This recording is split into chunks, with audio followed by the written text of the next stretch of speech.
Gun control for us is a fantasy. In a way that like people say, well, you're being unrealistic about printing a gun. I think it's more unrealistic now, especially going forward, to think you could ever control this technology.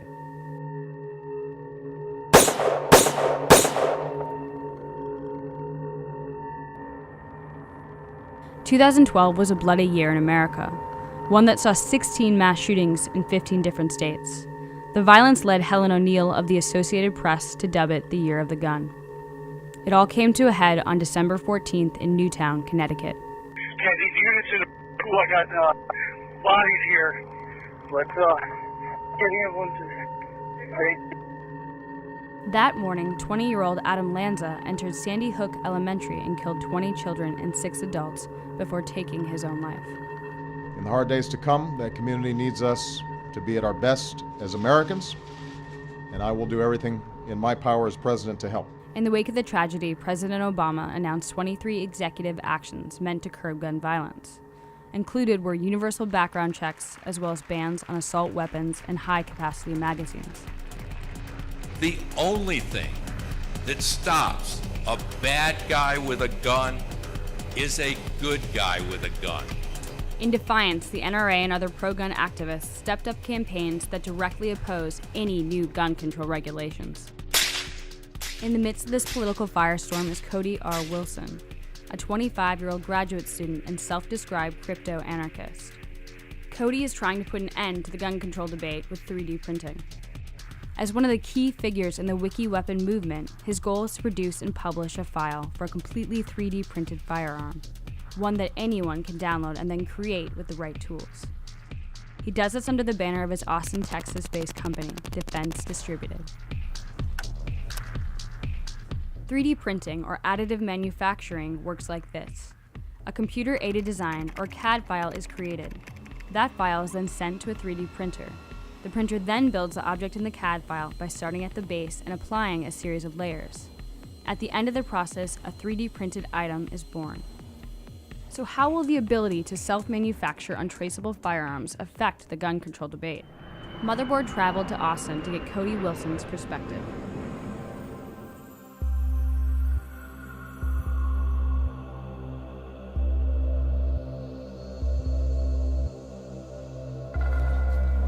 So this is my warehouse. Basically, it's a space that we've been using since August. We have a 3D printer on site, which means when you get a federal firearms license, your activity and the location are all tied together with the license. So I can't have the license and go do things somewhere else. I have to have it at a location. And this is the Object Connect printer that we've been using from the very beginning. Our very first low receiver is printed here. Hooked it up to an upper and fired it.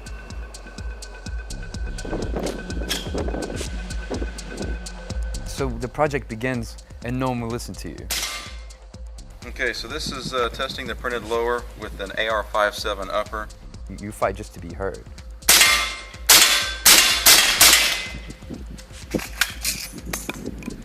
You break it, and then something changes, and then you're heard. We hypothesized a gun control future, right? Even when they weren't coming for us. You said that 3 or 4 months ago. That's right. Joe Biden, this is no country for old men. We really don't think it's a stunt, man. I think the state's now making it easier for us to prove this point, whatever this permanent assault weapon ban is going to be. How's that national conversation going? Is this guy a hero or a villain? That's a good question. By Defense Distributed in Austin, Texas.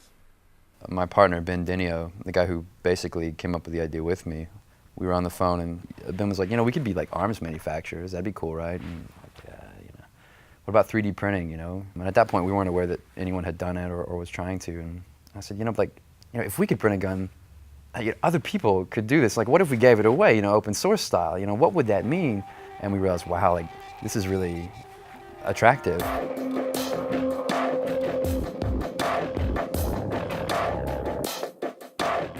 You begin with the file. Often you have it in CAD, it's parametric, you can edit it, but you say, well, you don't know how this works, so you test it in software because that's cheaper. Then you find your printer. What material does that printer use? And you say, okay, I'd like this material. Let's see what this can do. You wait 12 hours, you wait 7 hours, you might wait a day. Okay, now we have a piece. And in the case of low receivers, it's easy. I mean, it's not dangerous if it fails. Defense Distributed is currently focused on designing a durable lower receiver, which is the mechanism that houses the trigger. All of their lower receivers to this point have been designed for the highly customizable AR-15, the same type of gun used in the Sandy Hook massacre. We couldn't have predicted Sandy Hook and some of these other events, but people say, where do you think your project fits within this greater discussion about gun control? If we make a Second Amendment argument, it's all the way, it's to the limit. But I don't like to make it about the Second Amendment or gun control at all. It's more radical for us. Like, there are people from all over the world downloading our files, and we say, good. We say, you should have access to this. You simply should. We left the warehouse and traveled across town to Cody's apartment, which doubles as Defense Distributed HQ. It is also home to his private arsenal. All the magic that the ATF loves to regulate happens right in here. So this is the firearm in commerce. None of this is serialized. You can order this right through the mail. If you're 12 years old, you can buy it online, which I think is a thing of beauty. I like fitting the clear piece to it because you can kind of see everything inside. The only problem that this piece has is it just simply can't take some of the recoil forces. And I think we can fix that. So this is 1,080 rounds of corrosive 5.45x39. What's great right now about America is you can buy ammunition online, right? And this is post Sandy Hook craze ammo I found, good deal. The question that I hear a lot is, well, why does anyone need, an ammunition clip from more than 30 rounds, or 30 rounds? Why does anyone need that? Don't you know they can do all kinds of harm with that? Why shouldn't we limit their reload times? But I think there's an error there, and I can demonstrate it in other ways. Well, why does anyone need 2 houses? Or why does anyone need to make more than $400,000? You hear it every day. It's just a kind of dim view of human spontaneity. Like, because we're so free, everything must be prohibited. I've only let one other crew up here. Canada Global News, just because they're so, just like the terrorism, they're just so terrified by it.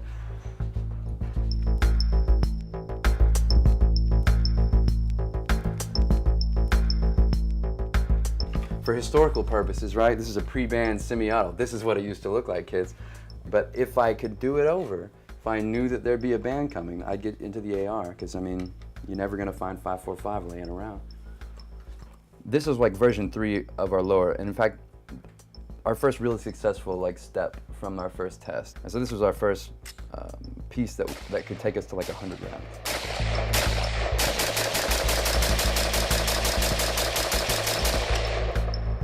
And the design of the AR system allows this. People have carved lowers out of wood. We're not trying to say here it is. We're trying to prove a point. They're look, you can print this out of plastic. And just to take the New York Times point specifically, you can do this in your bedroom. It's to prove this political point that, look, gun control doesn't mean what it meant in 1994. I'm Nick Bilton. I'm a columnist for the New York Times and lead writer for the New York Times Bits blog. And I cover technology and privacy and culture and the things that are changing in society as a result of those. When you first see something that's printed out in 3 dimensions, it kind of blows your mind a little bit. And so I'd always tracked this technology as I'd been a reporter at the Times. And one day I was on Thingiverse, which is a website which allows you to upload parts for 3D printers and then download them. And I came across a gun part, and I was kind of blown away. I was like, what is this thing? And the more I started to research, the more I started to find out that there was this very, very small group of people that were exploring building a 3D gun. Thingiverse.com, which is kind of known in the hobby or the maker community to be this repository of community information for 3D printing, it decided to take unilateral action and just remove all these gun-related files. And it seems pretty clear it was a response to Sandy Hook. So look, without even judging what they're doing, it just is an act of censorship in my mind. Yeah, they have a terms of service that say, well, you can't have gun files, but they had hosted those files, some of them for up to over a year. But those files immediately went down, and we recognized, okay, people don't know, at least in the maker community, where to go now. So we decided to launch defcad.org and hosted all the files that they took down. And then since then, people have now doubled the files that we have, just sending us files. I get files at least once a day, sometimes more. Oh, cool, the Blaze article's out. People rushing to download online blueprints. So it's and this will only reinforce what's going on. So it's a piece about our site, defcad, talking more or less about how, there's a virtual rush on, oh yeah, I posted this list of all the government visitors to our site. Okay, there's not like strong sharing or anything on it yet, but. Cody Wilson had been featured in Wired, I believe, and then he'd also kind of made the news as his 3D printer had been taken away after he'd put a video online explaining what he was going to do. On September 26, 2012, Cody was notified that the 3D printer he had recently began leasing was being repossessed. The manufacturer's reasoning? Cody's lack of a federal firearms license and his public statements regarding the intended use for the printer. Well, so this is, these boxes are the Uprint SE Plus printer. This is as far as I had gotten. So just wanted to tell you guys why you were taking this? No. Okay, they didn't say anything about it. So for the record, I was trying to print guns with that printer. And they took it away because I was trying to print guns with it. Just to, oh, that's cool. Just to let you know. When I called him up and we spoke, he just left the ATF's offices. They'd been actually discussing what is legal and what is not. This was an entirely new thing. They knew that it was illegal to own this part for a gun without having it registered and so on. But when you can make the part for the gun, that changes the whole course of the conversation.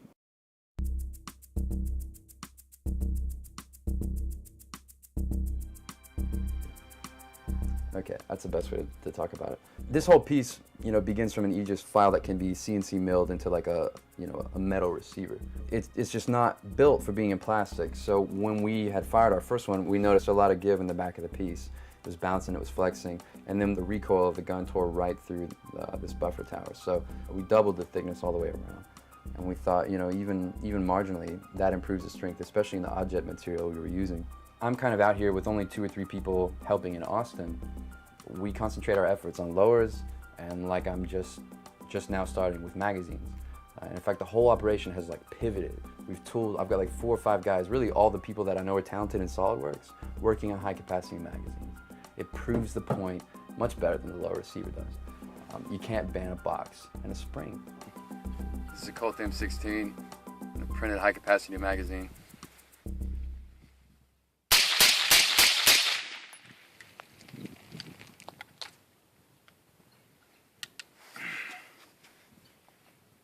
We come out and we say, yeah, look, we're willing to look like idiots, but the interest is in preserving firearms on the internet. And people like that message, despite this whole kind of idea of democratic consensus. I mean, there's a lot of people who are interested, so they do whatever they can. We get donations every day, Cody's 24 years old. When I was 24 years old, I was reading books about, Israel and Gaza and believed that there were this kind of conspiracy and that, and it's part of who we are. It's part of what we do, and it just happens that Cody has decided to stick with guns as his thing that he's going to fight for. There's this Fukuyamist idea that history had ended after the Cold War, right? And that if we could just tweak neoliberal democracy, everything's going to be fine forever. That somehow this is the final political form. I mean, this is ridiculous. And you can see it. There's no evidence of a political program anymore in the world. In America, there aren't genuine politics. There's the media telling you Barack Obama versus Mitt Romney is the epic clash of ideology, when we both know they're globalist neoliberals. I mean, they both exist to preserve the interest of this relatively autonomous class of Goldman Sachs bankers.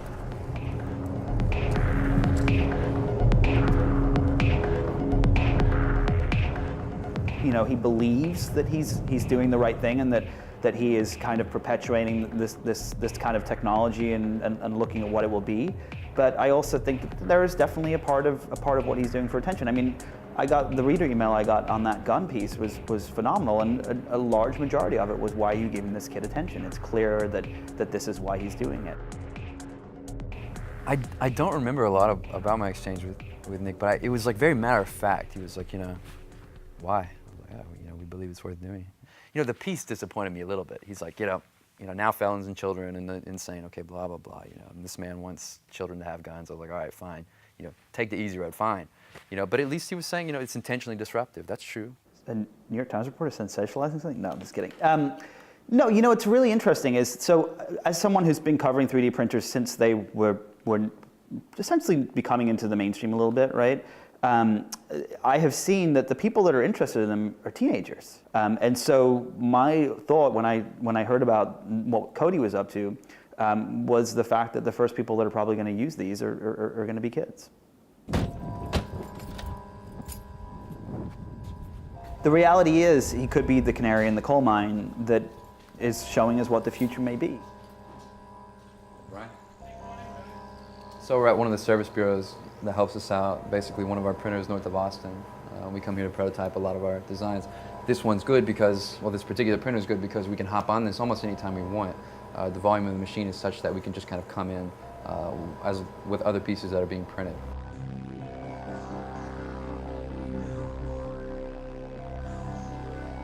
I truly do believe that in the next decade, the majority of Americans will have a 3D printer in their home. I truly believe that. They were printing out cups and plates and furniture and all these different things. And some of those people will be printing out weapons with that. And I think that that's something that we should be talking about now, not waiting until it happens a decade from now. The science fiction writers that we all grew up, they imagine worlds where technology solves problems. They don't imagine worlds where it creates problems and kills people.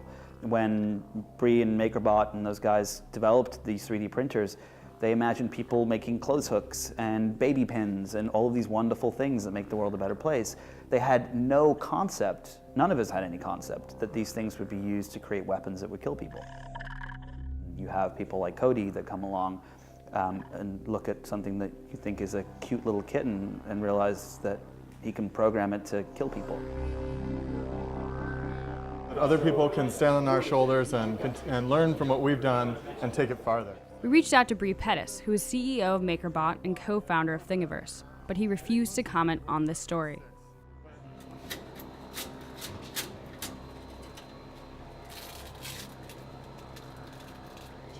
Like removing Velcro. Technology always moves quicker than the law. So, you know, it was 6 years before Facebook was actually held accountable for all the privacy things that they'd done by the FTC, right? 6 years and 1 billion users before the FTC actually caught up to the things that they'd done. And this is happening now with 3D printers and guns. I've read a lot of the criticisms, the back and forth in the maker community and the tech community about, well, you know, 3D printing is like desktop printing. You know, no, it's not. It's nothing like it at all, and it's not going to be the same. And you know, who can know? I do see how there's materials like carbon morph coming out. There's complex materials coming out, even for cheap printers, in unexpected ways. And I think if complex materials can keep being developed for 3D printing, it is going to be what some people are saying about it, a real step forward. Some people are willing to run all the way with it. Maybe we're some of them. We're like, you know, oh, whole guns, you know. But it's a vision of something, you know. Thank you, man. That's good. So here's the piece we picked up. So this is like, I think revision, was it 3? Do you remember the file? Yeah. It's stained and everything? Yep, this is a black coating on it, so. That's badass. It's not threaded? Yeah. No. We got this. I got my tap wrench to work finally after the other day.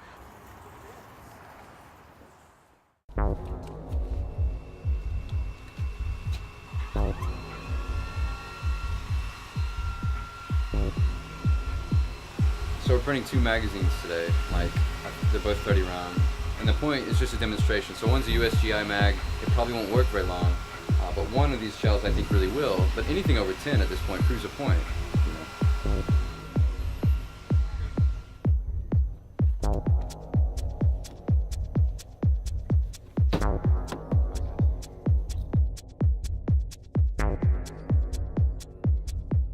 The only things recognized and like promulgated in this culture are like kinds of irreversible things, you know, progress, growth. To have a symbolic gift like the printable gun does so much ideological damage and violence to these ideas. You hear these progressives talk all the time about the wrong side of history, like somehow we're going to get to some result and it's all going to be whole and good, and we say no, here's an element of reversibility and there's nothing you can do about it. It's like the intelligence and transparency of evil itself. It can't be ignored. A supporter of Defense Distributed joined us for the field test. He asked that we not use his real name. Hey, you know, Feinstein's bill, right, would regulate semi-autos harsher than fully automatic weapons. Wow. If it was to be passed today as it was proposed. You think it's all right? I see that hammer spring in there on the right. firearms are so demonized as something that's going to hurt somebody, but what a firearm actually is a tool, and it depends on how you would like to utilize it. And you can't really ban something based upon the individual intent. With all these mass killings going on, it was their intent to do that. If they really wanted to do it, they wouldn't need a firearm. They would do whatever it takes to do what they want to do. Don't tell me we're gonna get all the way out here and this isn't gonna work. Oh, we'll make it work. Well, we're gonna need like a hammer. As Cody and his associate began fitting the lower receiver to the AR-15, they ran into an unexpected problem. The black dye that the manufacturer applied to the piece made it slightly too thick to fit with the rest of the gun. We've never worked with a dyed piece before. Let's try it, man. I like last time, I just like used the hammer and got it through regardless, so. Nah, just fine. Perfect. Maybe this paint, we'll give it like a 0.01% strength improvement. Yeah. And we'll break 100 rounds today. Sounds good. Okay.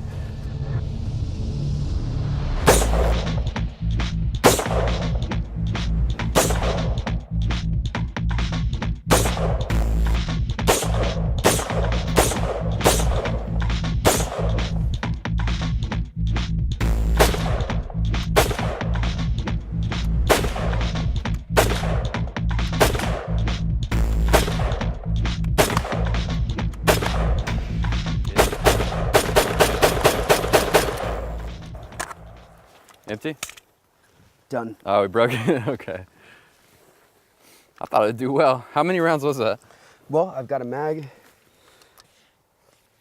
You know, just pattern. At this point, you know, this is like what, Gen 3. I mean, we know how this one's gonna break, so it's just like we told you, right through the...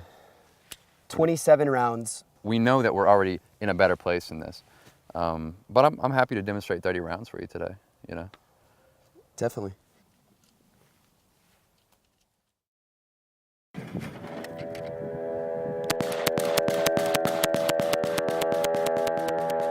Shortly after we wrapped filming, Defense Distributed posted this video on their YouTube page. It shows the latest version of their lower receiver firing over 600 rounds without failure. When we reached out to the ATF for a comment on this story, a representative told us that there are currently no restrictions on an individual manufacturing firearms for personal use. They then directed us towards their FAQ. Then, on March 16th, Defense Distributed announced that the ATF had approved Cody Wilson's application for a federal firearms license. Cody is now able to sell the 3D printed lower receivers, but he won't. I don't think we're utopians. I think the real utopia is the idea that we can go back to the 1990s and everything will be perfect forever. All we're saying is, no, you can't. You know, now there's the internet.